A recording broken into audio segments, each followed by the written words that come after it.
Le journaliste sénégalais Pape Alé Niang, j'espère que je prononce bien, renvoyé en détention depuis 2 semaines et pour des informations de nature à nuire à la défense nationale, est extrêmement éprouvé par sa grève de la faim. Selon donc ses avocats, son état de santé est devenu très préoccupant après son refus de suivre le traitement des médecins à l'hôpital principal de Dakar, où il a été évacué le 24 décembre, a indiqué la coordination des associations de presse, une confédération syndicale, est dans un communiqué publié récemment. Pour en parler, c'est Ibrahima Lissa Faye que nous recevons comme invité exceptionnel. Il est directeur de publication du site d'information presseafrique.com. Il est également le président de l'association des éditeurs et professionnels de la presse en ligne, membre de la coordination des associations de presse. Bonjour, chers confrères, bienvenue. Oui, bonjour, chers confrères. Emmanuel C'est un Nima. plaisir de participer à votre émission et je salue tout le peuple de la Guinée.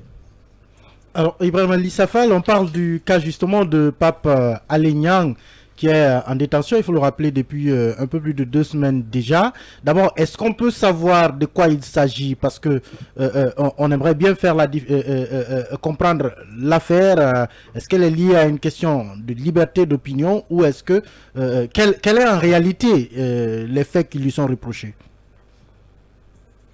Pape Alé Niang, il lui est reproché diffusion d'une information militaire sans autorisation de la hiérarchie, recel des documents administratifs estampillés secrets et diffusion de fausses nouvelles tendant à saper le moral des troupes. Voilà les 3 chefs d'inculpation qui sont attribués à Pape Alé Niang.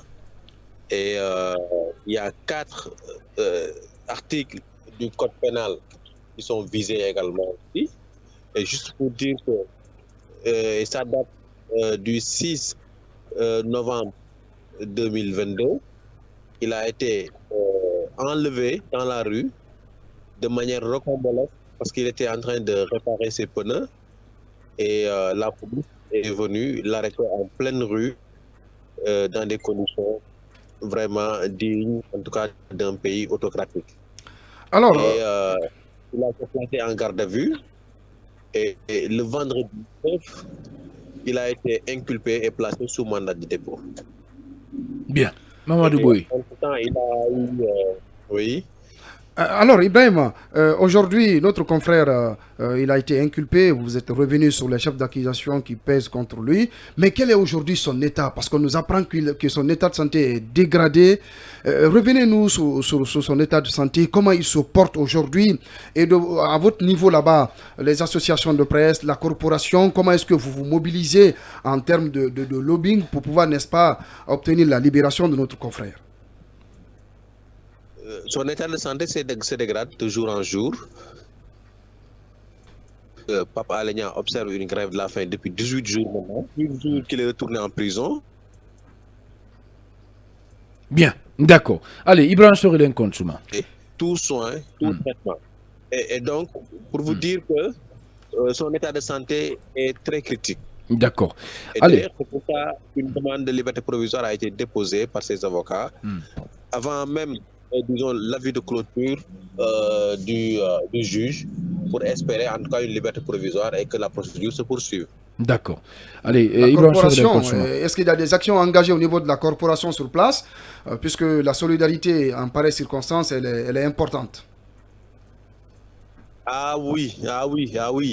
Il faut dire que depuis le 9 novembre, nous multiplions les actions. Nous avons eu à faire des rassemblements et nous avons eu à faire une marche et on est en train de faire la visite des familles religieuses. Nous avons déjà fait l'église catholique, nous avons déjà fait les Layènes, nous avons déjà fait les Niassènes. Demain, on va faire, on ira à Medina Baye chez les Niassènes.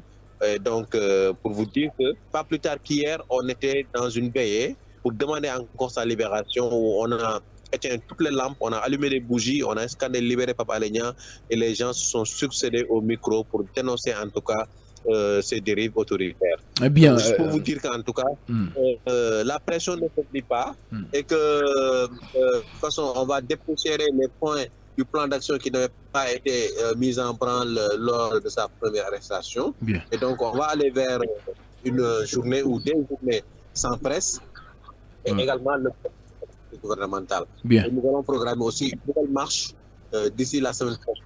D'accord. Donc, juste pour vous dire, nous, on ne dit pas, et que tant que Pape Alé n'est pas sorti de prison, d'accord, nous allons multiplier les actions. Bien, d'accord. Allez, Ibrahim Sourden Kontuma. Alors, chers confrères, aujourd'hui au Sénégal, les gens parlent beaucoup plus peut-être d'une éventualité de troisième mandat de Macky Sall.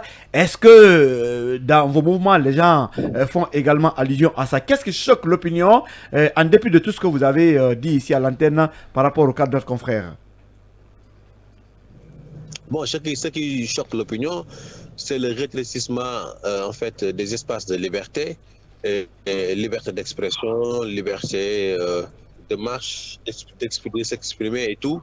Et aussi, effectivement, disons, cette troisième candidature est une menace pour la paix sociale parce qu'en réalité, beaucoup de membres de la société civile, d'acteurs de l'opposition, sont vent debout pour en tout cas s'opposer à une troisième candidature, alors qu'aujourd'hui, en fait, il y a le parti au pouvoir, en tout cas des responsables du parti au pouvoir vont investir le président de la République, c'est-à-dire le président de l'APR, qui est le parti qui est au pouvoir. Donc juste pour vous dire que donc la tension est palpable, l'atmosphère est lourde et que nous ne sommes pas tous certains d'un lendemain meilleur parce qu'en réalité, en fait, les gens, ils ont peur de s'exprimer, ils ont peur, en tout cas, de manifester, ils ont peur de se révolter, mais la troisième candidature constitue une menace réelle pour la paix sociale au Sénégal. Bien, Ibrahima Lissa Faye, donc journaliste sénégalais en direct dans notre émission. Allez-y. Alors, chers confrères, est-ce que, de façon peut-être un peu plus naïve, on peut lier ce fait de notre confrère à cette histoire de troisième mandat du président Macky Sall? Non, moi je pense que ces deux choses ne sont pas liées du tout. Il faut éviter de faire l'amalgame parce que le confrère, lui, c'est un journaliste et c'est dans le cadre purement professionnel que nous le soutenons. Et ça, quand même, on ne badine pas là-dessus.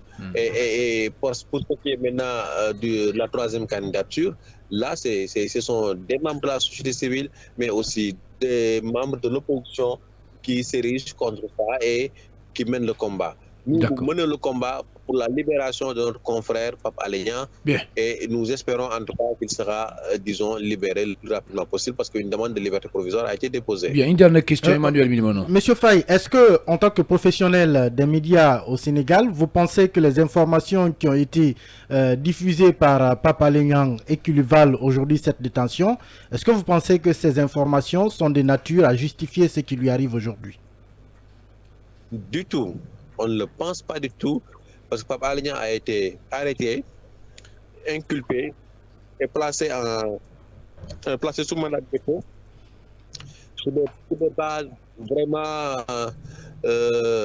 sur des bases complètement disons déroutantes et qui ne tiennent pas du tout la route parce qu'en réalité on lui reproche disons la diffusion et également le recel de documents administratifs. Et donc, ces documents-là, c'est le message radio de la police lors de l'audition par le doyen des juges d'instruction d'Oscar Sierra. Oscar Sierra, c'est l'opposant principal à Macky Sall, Ousmane Sonko. Également aussi, en fait, la diffusion du communiqué des sapeurs-pompiers. Or, pour le message radio de la police... Allô? Allô? Ont eu à avoir ça sur le WhatsApp, ils ont partagé ça. Oui, vous me recevez? Voilà. Et maintenant, pour ce qui est du communiqué des sapeurs-pompiers, ça c'est une note de service qui est affichée dans toutes les casernes, donc qui sont dans le domaine du public. Allez. Voilà. Merci beaucoup, M. Ibrahima Lissa Faye. Malheureusement, on est pris par le temps. Merci d'avoir répondu à nos questions. C'est un plaisir qui est partagé. Merci. Voilà, Ibrahima Lissafa est directeur de publication du presseafrique.com et président de l'association des éditeurs et professionnels de la presse en ligne, membre de la coordination et des associations de presse. Il était notre invité et ce matin dans le Hard Talk. Voilà, ça en est terminé. Nous voici sur la ligne d'arrivée de ce numéro du supplément d'info. La dernière représentation de la semaine. Il a été conduit aux opérations techniques par Tierno Hassan Diaoné, assisté des gazelles Fatoumata Bari et de Saramba. Et du côté de la régie, il y avait le colosse Ibrahim Silla, assisté à ce niveau du Golden Boy Ali Badra Kourma. Merci à tous de l'avoir suivi. Lundi, c'est l'Amazon Arissatou So, la toute nouvelle rédactrice en chef de Film Guinée, nommée donc ce samedi par Abouakar Diallo, qui sera aux commandes de cette émission. D'ailleurs, toutes nos félicitations à cette Amazon. Et d'ici là, prenez soin de vous, où que vous soyez dans le monde. Restez surtout sur Film Guinée, car le meilleur reste à venir. Et ensemble, restons concentrés.